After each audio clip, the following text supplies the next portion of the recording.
Hey, people, of God. Yeah, one day I got braids, one day I got a wig on, one day I'm locking up, and the next day I got a fro. You know, can't nobody keep up with me but Jesus Christ. Amen. So let's get into it. We are in Psalm, let me make sure, 37.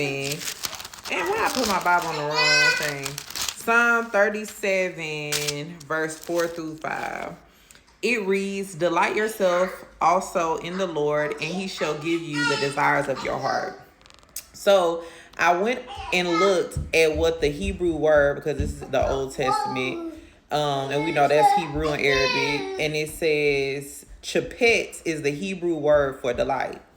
And so it says it carries the connotation of bending toward or inclining affectionately toward a person or object to take extreme pleasure in someone or something. So remember that chapet is to delight. And I want y'all to really focus on the carries the connotation of bending toward.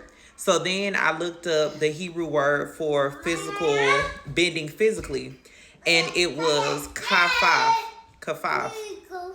And it says it's the physical root for physical bending, curving, or bowing down. And in the Bible, it means to be, in the Bible, it means bow down by trouble or humility. So then I looked up the Hebrew word for humility, and it was anava.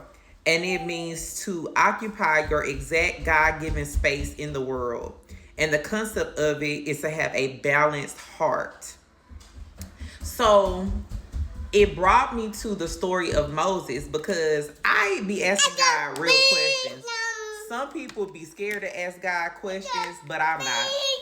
And I was asking about Moses. You know, Moses brought the people, the Israelites, out of bondage, but he didn't get to the promised land. And I always had questions about that.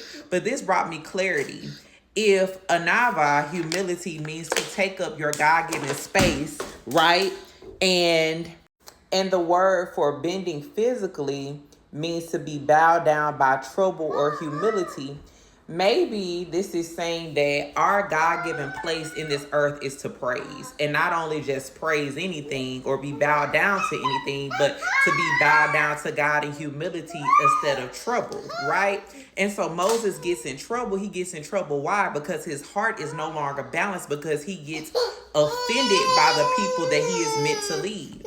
And so what the Lord was just telling me is that to delight is to be balanced, is to be humble, is to be bowed down to his sovereignty and not your feelings. I love y'all. Shalom.